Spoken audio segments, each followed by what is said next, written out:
제가 고향이 춘천이라 맛집이라고 유명한 닭갈비집을 많이 가봤는데 솔직히 저는 제가 만든 닭갈비가 제일 맛있더라고요. 그래서 오늘은 저만의 비법 양념장 알려드리겠습니다.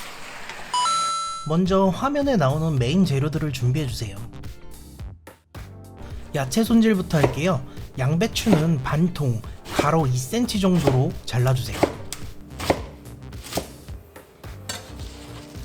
대파는 뿌리 부분으로 3쪽 준비하셔서 먹기 좋은 크기로 반을 먼저 갈라준 후 5cm 정도의 크기로 잘라주세요. 고구마는 껍질을 꼭 제거할 필요는 없으나 깨끗하게 흙을 제거하신 후 식감이 좋게 잔뿌리를 제거해주세요. 위아래도 살짝 잘라주시고 먹기 좋은 사이즈로 가로 1cm 정도로 잘라주세요. 너무 작게 자르면 익는 과정에서 너무 풀어져서 고구마가 안 보일 수도 있으니 어느 정도 크기감 있게 잘라주셔야 합니다. 떡볶이 떡은 물로 살짝 씻어서 준비해 주시면 됩니다. 지금까지 준비해준 재료는 한 그릇에 담아주시고 마지막으로 깻잎은 꼭지 부분을 제거하신 후 0.5cm 정도로 잘라서 따로 보관해주세요. 뭉친 상태로 있으면 볶을 때도 잘 안 풀어지니까 한번 손으로 풀어주시면 됩니다. 이제 여러분들이 기다리셨던 비법 양념장 만들어 보겠습니다. 집에 계량 스푼이 있으시다면 15mm 계량 스푼 기준으로 보시면 됩니다. 계량 스푼이 없으시면 아빠 숟가락으로 고추장은 아주 듬뿍, 가루는 한 스푼 크게, 간장이나 물량은 지금 보시는 내용의 2배를 넣어주시면 됩니다. 양념장은 고추장 베이스니까 크게 3숟가락 넣어주세요. 깊은 맛을 잡아줄 간마늘은 3스푼 40g 넣어주세요. 간장은 6스푼 넣어줄 건데요. 계량 스푼이 없으시면 여기서 아빠 숟가락으로 12스푼 넣어주시면 됩니다. 설탕은 4스푼 넣어주세요. 단맛이 어느정도 들어가야 맛의 밸런스가 잡히니 건강 걱정은 조금만 하시고 크게 넣어주세요. 감칠맛을 보태줄 쇠고기 다시다 1스푼 넣어주세요. 춘천 닭갈비 맛의 가장 핵심이죠. 은은한 카레향, 카레가루 1스푼 넣어주세요. 고춧가루는 한 종류만 넣어줘도 됩니다. 이때 매운맛의 조절을 고춧가루의 맵기로 조절해 주시면 됩니다. 고춧가루 하나. 잡내를 잡아줄 다진 생강 1스푼 넣어주세요. 생강가루가 있으신 분들은 생강가루로 대체하셔도 됩니다. 오늘 레시피의 킥! 바로 연겨자입니다. 고기 요리에 연겨자를 넣어주면 약간의 알싸한 맛과 풍미가 올라와서 맛이 훨씬 좋아지니 한번 꼭 넣어보세요. 1스푼 넣어주세요.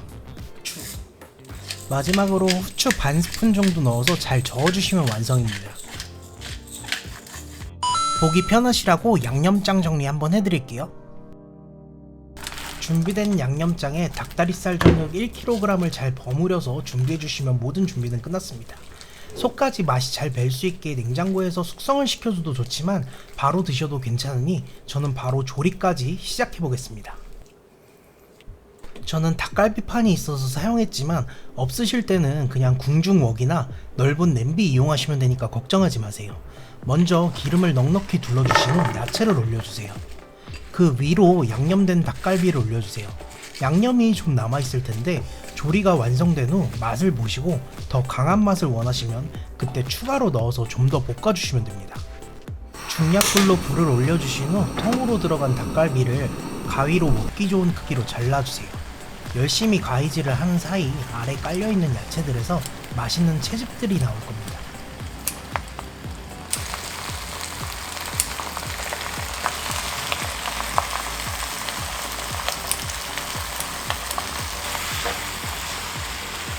이제 열심히 볶아주시면 되는데요.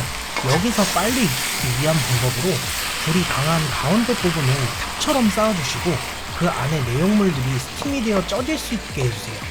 30초 정도의 간격을 두고 이렇게 볶는 걸 반복해주세요. 고구마가 다 익었으면 닭고기도 다 익었을 겁니다. 마지막으로 아까 준비한 깻잎 올려서 살짝만 볶아 완성해주세요.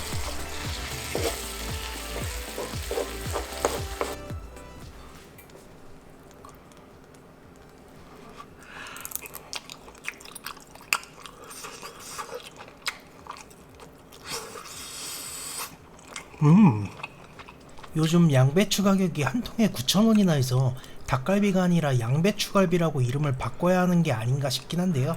그래도 오늘은 집에서 맛있는 닭갈비 한 끼 어떠신가요? 맛있다. 오늘을 위해 지난번에 담궈놓은 동치미.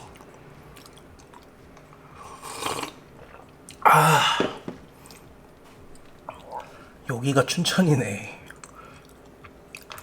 그럼 오늘도 맛있게 먹겠습니다.